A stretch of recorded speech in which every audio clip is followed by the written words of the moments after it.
everyone, today we are going to study Business Studies class 11th chapter 2 Forms of Business Organization. अब 3 types की business organisations होती है। पहली public sector, दूसरी private sector और तीसरी जॉइंट सेक्टर। इस चैप्टर में हम प्राइवेट सेक्टर कवर करेंगे। अब प्राइवेट सेक्टर में भी 2 टाइप्स आते हैं, नॉन इनकॉर्पोरेटेड और इनकॉर्पोरेटेड। अब हम इनकॉर्पोरेटेड वर्ड का मतलब समझते हैं।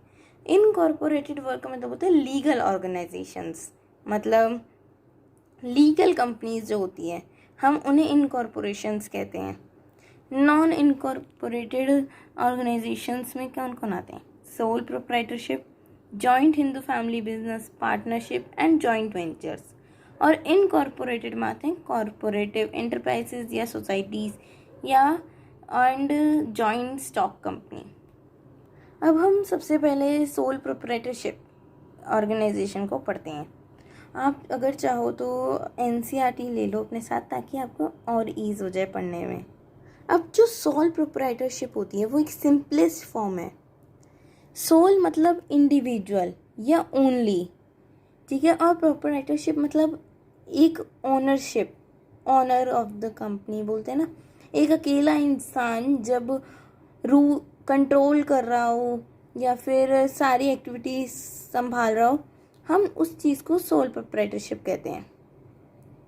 अब सोल प्रोप्राइटरशिप होती क्या है? Sole proprietorship refers to a form of business organization which is owned, managed and controlled by an individual who is recipient of all profits and bearer of all risk. Sole proprietorship में वो एक ऐसी form of business organisation है ये जो जिसमें कि एक ही इंसान, एक ही इंडिविजुअल मैनेज करता है, उसे ऑन करता है और कंट्रोल करता है, और वो ही इंडिविजुअल जो है वो सारे प्रॉफिट्स लेता है और सारे रिस्क को बियर करता है। जैसे कि आप अपनी लोकेलिटी में देख लो, ब्यूटी पार्लर्स होते हैं बहुत सारे, हेयर सैलून्स होते हैं, वो सारे most of them are sole proprietor. अगर जैसे हमने एक एग्जांपल लिया, मैं अपना ब्यूटी पार्लर खोलना चाहती हूँ, और मैं ही उसमें सारे काम कर रही हूँ, सब मैनेज कर रही हूँ, सब कंट्रोल कर रही हूँ उधर, और कोई मेरे अंडर नहीं है, सारे डिसीशंस भी मैं खुद ले रही हूँ, तो मैं कौन सी फॉर्म ऑफ ऑर्गेनाइजेशन कंट्रोल कर रही हूँ?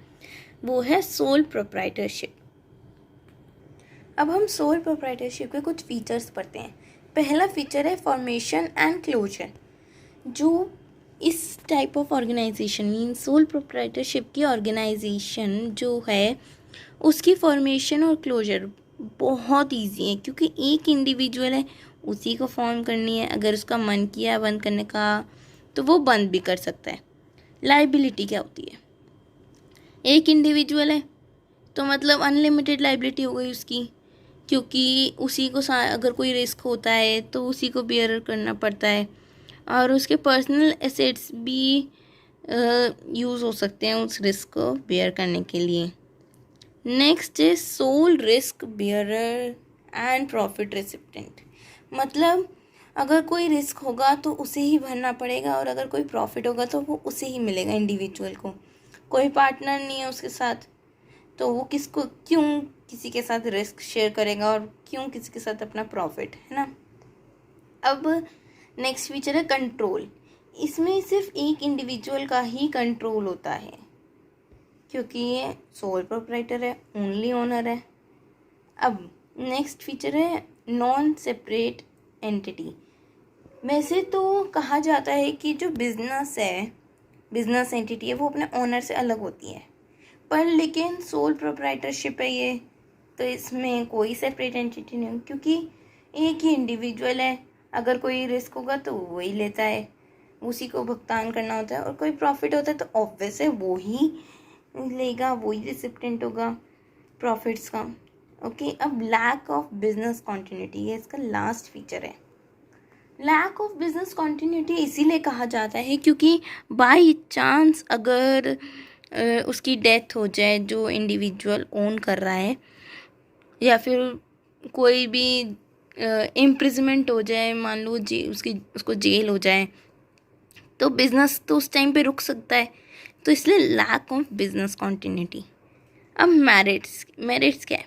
मेरिट्स पहला है कि क्विक डिसीजन मेकिंग, एक ही इंडिविजुअल है, सब कुछ उसी को करना है, तो और ना ही वो किसी की सलाह लेता, तो इसलिए क्विक डिसीजन मेकिंग। नेक्स्ट है कॉन्फिडेंशियल ऑफ इंफॉर्मेशन, जैसे कि एक इंडिविजुअल ही ओन कर रहा है, मैनेज कर रहा है सारी एक्टिविटीज़ को, तो उसके पास उसके बिजनेस में जितनी भी चीज़ें हो रही हैं, जितने भी ट्रांजेक्शन्स वगैरह हो रही है, तो उन सब के बारे में उसको कॉन्फिडेंशियल इंफॉर्मेशन होती है। मतलब वो श्योर होता है हर इंफॉर्मेशन के बारे में जो उसके पास है, और वो अपनी इंफॉर्मेशन को सीक्रेट भी रख सकता है। मतलब वो किसी के साथ शेयर क्यों करे, क्योंकि वो तो ना उसके साथ कोई पार्टनर है, ना कोई इसके साथ रिस्क बेयर कर रहा है, तो वो क्यों करे अपनी इन्फॉर्मेशन शेयर। तो वो हर इन्फॉर्मेशन के लिए कॉन्फिडेंट होता है। नेक्स्ट है डायरेक्ट इंसेंटिव, अगर कोई भी प्रॉफिट होता है, कुछ भी होता है बिजनेस में, सब उसी के पास आता है, तो इसलिए डायरेक्ट इंसेंटिव। वो ही सिंगल ओनर होता है, तो एक इंडिविजुअल ही सिंगल ओनर है, तो फिर वो उसको अपने एफर्ट्स का सब कुछ मिल जाता है बैक, तो इसलिए डायरेक्ट इंसेंटिव।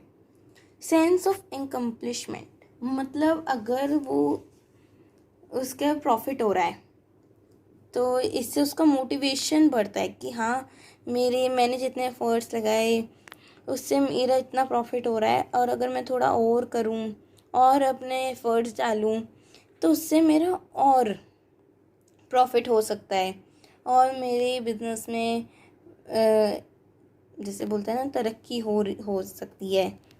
तो इसलिए सेंस ऑफ एकम्प्लिशमेंट, एक मोटिवेशन फैक्टर मिलता है अंदर से कि हाँ मेरे एफर्ट्स के कारण ही तो हो रहा है सब। अब ease of formation and closure, मैंने बताया था कि एक इंडिविजुअल ही है जिसको बिजनेस को चलाना है, बंद करना है, उसकी मर्ज़ी, वो कुछ भी करे, तो इजी है उसके लिए।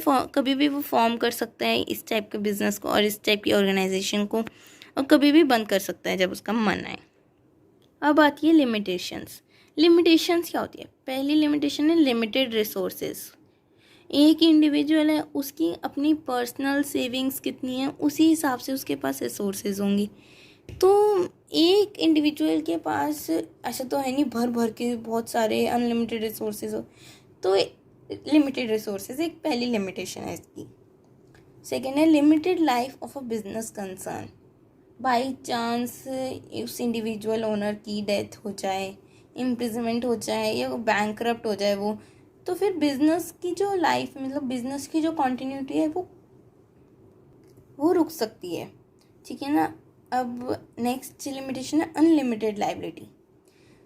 एक ही इंडिविजुअल है, उसी को सारे रिस्क वगैरह उठाने हैं, तो और अगर बाई चांस उसको किसी का भुगतान करना है, उसका कोई लॉस हो गया, मान लो मैंने किसी से परचेजिंग करी शूज़ की, मेरे शूज़ की मतलब मैं शूज़ का बिज़नेस करती हूँ, तो और बाई चांस मेरे वो शूज़ बिके नहीं, तो मेरी लायबिलिटी बढ़ गई। एक तो मुझे उसको इतने सारे पैसे देने पड़ेंगे, ऊपर से मेरा लॉस भी हो गया, तो मेरे जो पर्सनल असेट्स है मेरे को उन्हें भी बेचना पड़ सकता है, उनके साथ भी उनकी भी ट्रांजेक्शन करनी पड़ सकती है, ताकि मेरी लायबिलिटी फिनिश हो जाए।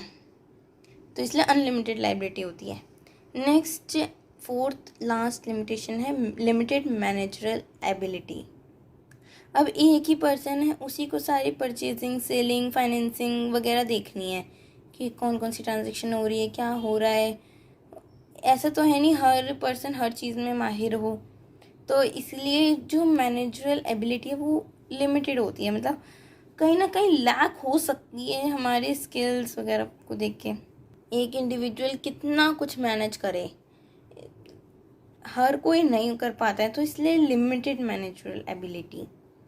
इन the words of J L Hanson, sole trader is a type of business unit where a person is solely responsible for providing capital, for bearing risk, and for management of business. अगर हम jail Hansen के words में देखें कि sole proprietorship क्या है, तो वो कहते हैं कि जो सोल ट्रेडर है, मीन्स ओनली ट्रेडर है, वो एक टाइप ऑफ ऐसी बिजनेस यूनिट है जिसमें कि एक इंडिविजुअल, एक पर्सन जो है वो अकेला ही रिस्पॉन्सिबल होता है कैपिटल के लिए, कि कैपिटल प्रोवाइड करनी है उसे, रिस्क बियर करने के लिए कि उस जो भी लॉस हुआ है उसका रिस्क जो हुए हैं उन सबको बियर करने के लिए, और उसी को सारी मैनेजमेंट संभालनी होती है बिजनेस की। सो ये था सोल प्रोप्राइटरशिप। नेक्स्ट वीडियो में हम पढ़ेंगे next joint Hindu family business organisation. For today it's the last.